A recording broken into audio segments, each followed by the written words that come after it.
गंभीर बात है कि आज हिंदुओं पर झूठा आरोप लगाने की साजिश हो रही है, गंभीर षड्यंत्र हो रहा है।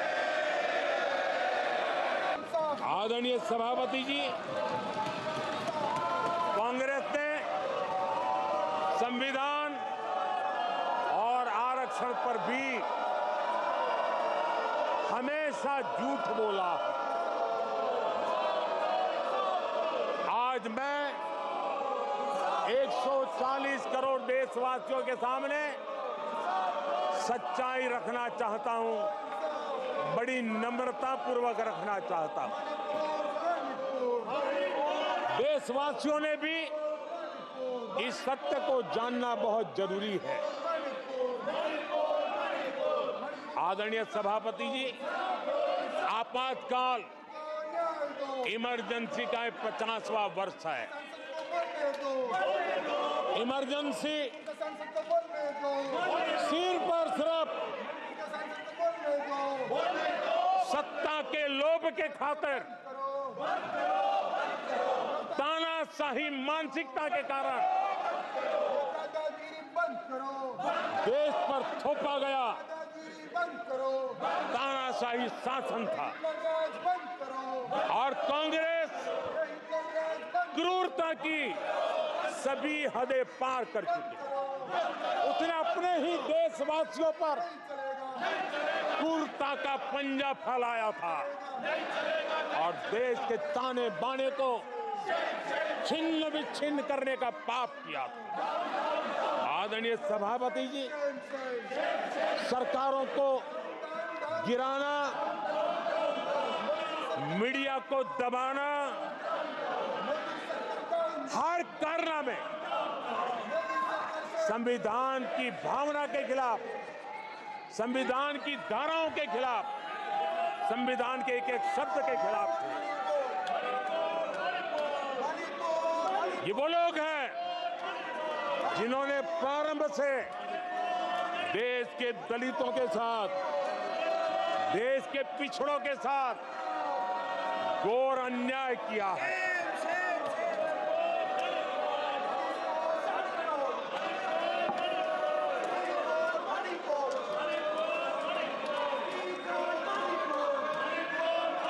आदरणीय सभापति जी, और इसी कारण से बाबा साहब आम्बेडकर ने कांग्रेस की दलित विरोधी, पिछड़े विरोधी मानसिकता के कारण नेहरू जी की कैबिनेट से इस्तीफा दिया था। उन्होंने पर्दाफाश किया था कि कैसे नेहरू जी ने दलितों, पिछड़ों के साथ अन्याय किया और बाबा साहब आम्बेडकर ने कैबिनेट से इस्तीफा देते समय जो कारण बताए थे, वो कारण इनके चरित्र को दर्शाते हैं। बाबा साहब आम्बेडकर जी ने कहा था, मैं सरकार द्वारा अनुसूचित जातियों की उपेक्षा पर अपने अंदर उत्पन्न आक्रोश को रोक नहीं सका। ये बाबा साहब आम्बेडकर के शब्द हैं। अनुसूचित जातियों की उपेक्षा, इसने बाबा साहब आम्बेडकर को आक्रोशित कर दिया। बाबा साहब के सीधे हमले के बाद नेहरू जी ने बाबा साहब आम्बेडकर का राजनीतिक जीवन खत्म करने के लिए पूरी ताकत लगा दी। आदरणीय सभापति जी, पहले षड्यंत्र पूर्वक बाबा साहब आम्बेडकर को चुनाव में हरवाया गया। आदरणीय सभापति जी, हराया इतना ही नहीं, उन्होंने बाबा साहब आम्बेडकर के इस पराजय की, उसका जश्न मनाया, खुशी मनाई और खुशी उन्होंने व्यक्त की। आदरणीय सभापति जी, एक पत्र में ये लिखित है इस खुशी का। आदरणीय सभापति जी, बाबा साहब की तरह ही दलित नेता बाबू जगजीवन राम जी को भी उनका हक नहीं दिया गया। इमरजेंसी के बाद जगजीवन राम जी का पीएम बनने की संभावना थी। इंदिरा गांधी जी ने पक्का किया कि जगजीवन राम जी किसी भी हालत में पीएम न बने, और एक किताब में लिखा गया है कि किसी भी कीमत पर जगजीवन राम प्रधानमंत्री नहीं बनने चाहिए। अगर बन गए तो वो हटेंगे नहीं जिंदगी भर। ये इंदिरा जी गांधी का कोट उस किताब में है। कांग्रेस ने चौधरी चरण सिंह जी के साथ भी यही व्यवहार किया, उनको भी नहीं छोड़ा था। पिछड़ों के नेता कांग्रेस पार्टी के अध्यक्ष बिहार के सपूत सीताराम केसरी के साथ भी अपमानित व्यवहार करने का पाप इसी कांग्रेस ने किया। आदरणीय सभापति जी, कांग्रेस पार्टी प्रारंभ से ही आरक्षण की घोर विरोधी रही है। नेहरू जी ने तो मुख्यमंत्रियों को चिट्ठी लिख करके साफ साफ शब्दों में आरक्षण का विरोध किया था। कांग्रेस के एक प्रधानमंत्री श्रीमती इंदिरा गांधी जी ने मंडल कमीशन का रिपोर्ट ठंडे बक्से में सालों तक दबाए रखा था। आदरणीय सभापति जी, कांग्रेस पार्टी के तीसरे प्रधानमंत्री श्रीमान राजीव गांधी, और जब विपक्ष में थे उनका सबसे लंबा भाषण आरक्षण के खिलाफ था। वो आज भी संसद के रिकॉर्ड में उपलब्ध है। और इसलिए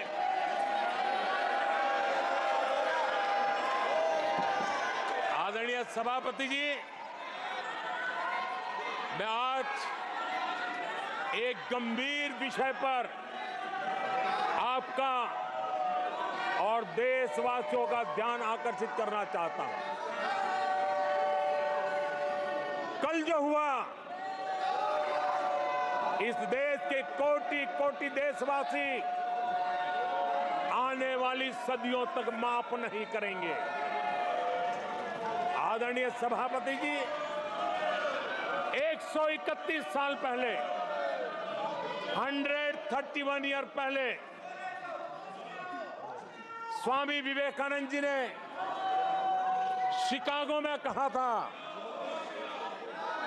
मुझे गर्व है कि मैं उस धर्म से आता हूं जिसने पूरी दुनिया को सहिष्णुता और वैश्विक स्वीकृति सिखाई है। 131 साल पहले हिंदू धर्म के लिए विवेकानंद जी ने अमेरिका के शिकागो में दुनिया के दिग्गजों के सामने कहा था।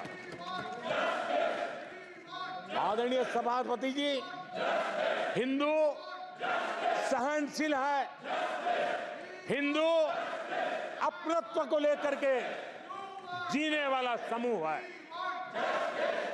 इसी कारण भारत का लोकतंत्र, भारत की इतनी विविधताएं, उसका वैविध्य की विराटता आज उसी के कारण पनपी है और पनप रही है। आदरणीय सभापति जी, गंभीर बात है कि आज हिंदुओं पर झूठा आरोप लगाने की साजिश हो रही है। गंभीर षड्यंत्र हो रहा है। आदरणीय सभापति जी,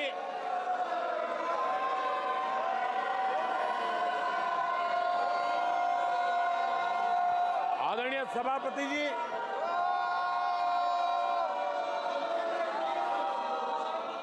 ये कहा गया हिंदू हिंसक होते हैं? ये है आपके संस्कार, ये है आपका चरित्र,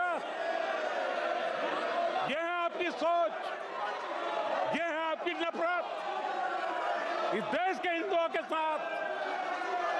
ये करने में आदरणीय सभापति जी,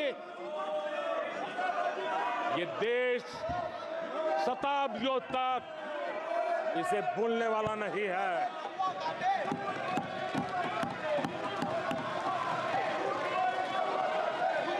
कुछ दिन पहले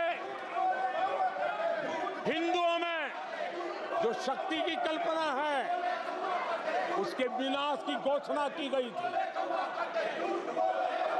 आप किस शक्ति की विनाश की बात करते हैं? ये देश सदियों से शक्ति का उपासक है। ये मेरा बंगाल मां दुर्गा की पूजा करता है, शक्ति की उपासना करता है। ये बंगाल मां काली की उपासना करता है, समर्पित भाव से करता है। आप उस शक्ति के विनाश की बातें करते हो। ये वो लोग हैं जिन्होंने हिंदू आतंकवाद ये शब्द गढ़ने की कोशिश की थी।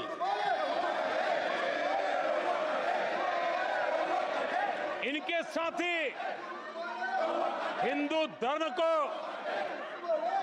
उसकी तुलना डेंगू, मलेरिया ऐसे शब्दों से करें और ये लोग तालियां बजाएं, ये देश कभी माफ नहीं करेगा। आदरणीय सभापति जी, एक सोची समझी रणनीति के तहत इनका पूरा इकोसिस्टम, हिंदू परंपरा, हिंदू समाज, इस देश की संस्कृति, देश की विरासत, इसको नीचा दिखाना, उसे गाली देना, उसे अपमानित करना, हिंदुओं का मजाक उड़ाना, इसे फैशन बना दिया है और उसको संरक्षण देने का काम अपने राजनीतिक स्वार्थ के लिए ऐसे तत्व कर रहे हैं। आदरणीय सभापति जी,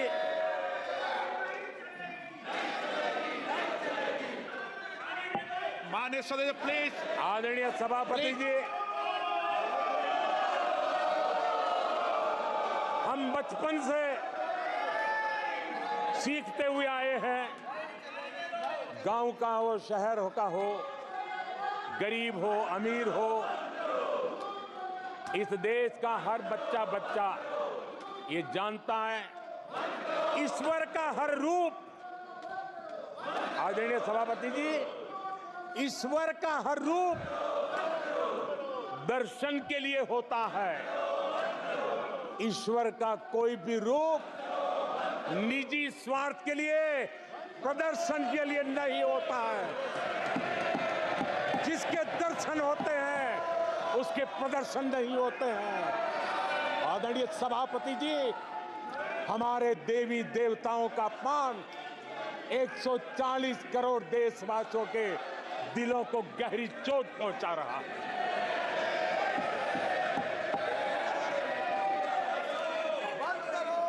निजी राजनीतिक स्वार्थ के लिए